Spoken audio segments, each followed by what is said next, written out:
దళిత క్రైస్తవులకు ఎస్సీ హోదా కల్పించాలని డిమాండ్ చేస్తూ ఆగస్టు 3 నుంచి 7వ తేదీ వరకు 2 తెలుగు రాష్ట్రాల్లో శాంతియుత మహాదీక్షలు నిర్వహించనున్నట్లు దళిత క్రైస్తవ ఐక్యవేదిక వ్యవస్థాపక అధ్యక్షులు ఈర్ల కుమార్ మాదిగ ప్రకటించారు.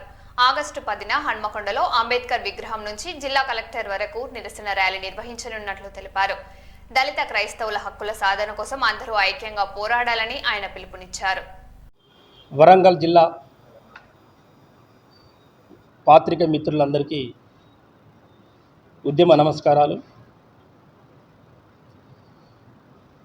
ఈ ప్రెస్ మీటు వ్యక్తి కోసమో కాదు, 77 సంవత్సరాల నుంచి వెళ్ళి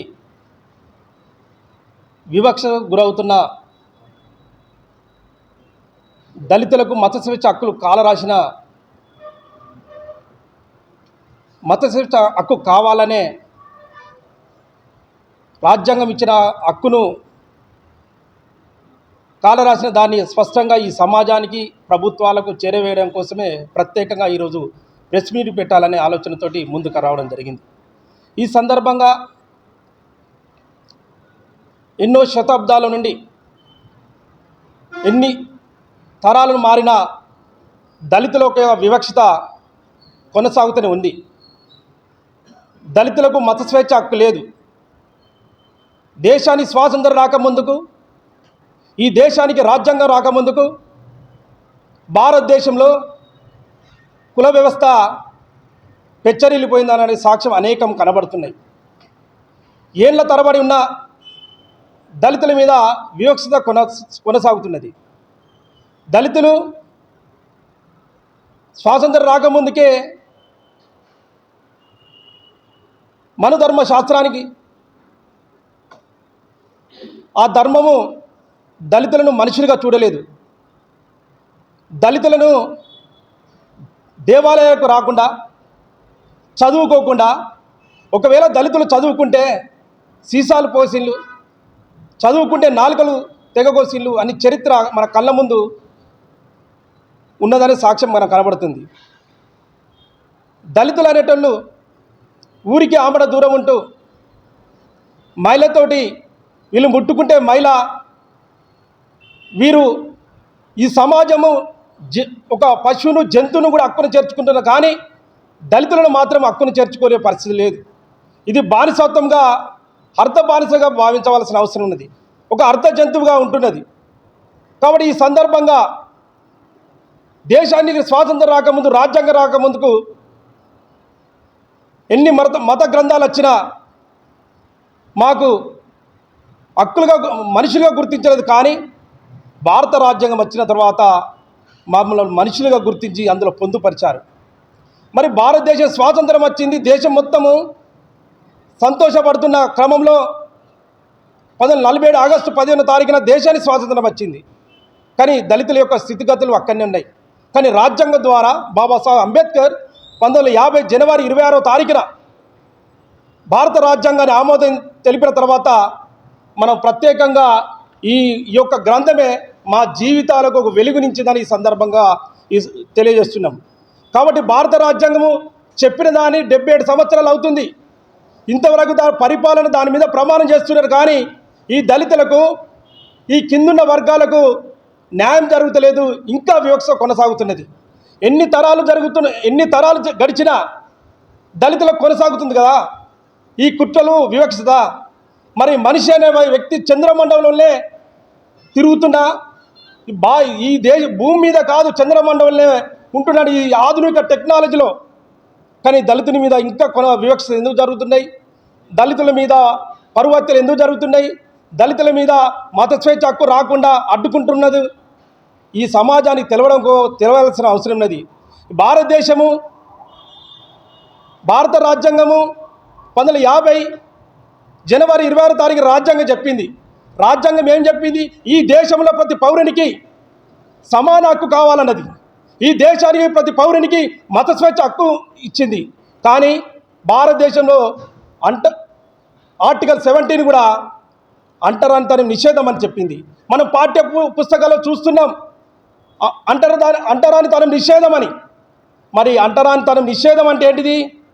గుళ్ళకు రానివ్వకపోవడం, నీళ్ళని ఇవ్వలేదు, తర్వాత హోటల్లో కుర్చీ లేదు, ఛాయ్ తాగుతామంటే ఛాయ్ లేని ఇవ్వలేని పరిస్థితి ఉన్నది. ఇది మనిషి అంటరాని వాడు, వీనికి ఎలాంటిది ఇవ్వకూడదని ఈ మనుధర్మ గ్రంథంలో పొందుపరిచిన దాన్నే ఇప్పటికి కూడా అమలవుతుంది.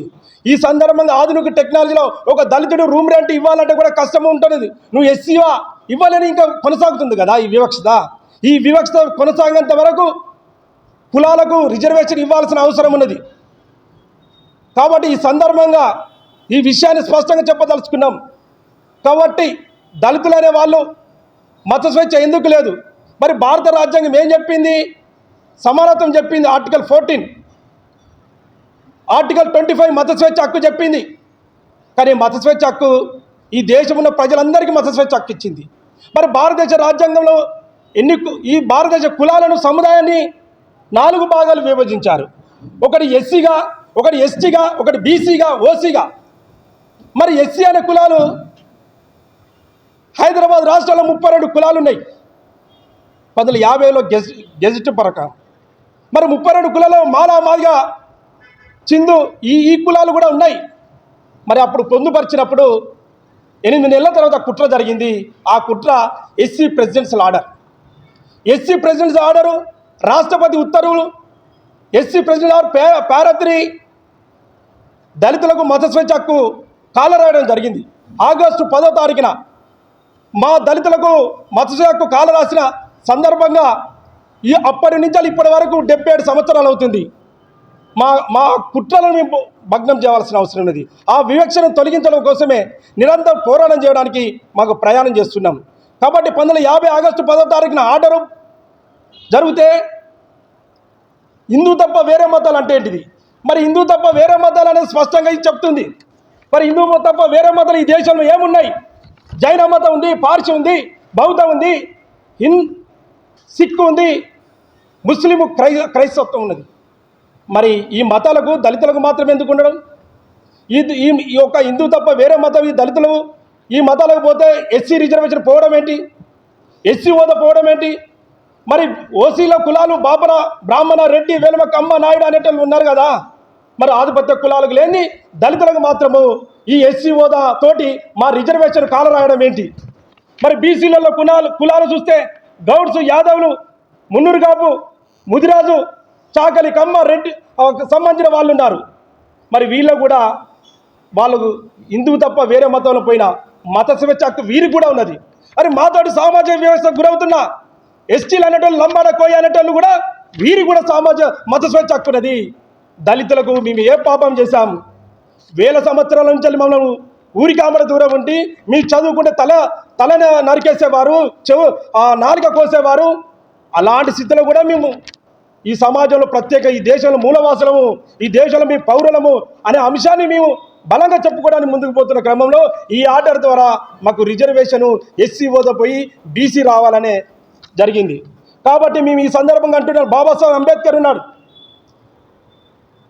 బౌద్ధ మతం 56లో తీసుకున్నాడు. అక్టోబర్ 14వ తారీఖు నాగపూర్లో వేలాది మంది, లక్షలాది మందితోటి బాబాసాహెబ్ అంబేద్కర్ బౌద్ధ మతం తీసుకున్నప్పుడు ఈ ఆర్డర్ ప్రకారం కూడా అతను కూడా ఎస్సీ హోదా లేదనేది నిరాకరించబడ్డది. మరి ఇవి హిందూ తప్ప వేరే మతాల విషయానికి వస్తే మరి సిక్కు మతం ఉన్నది. 53లో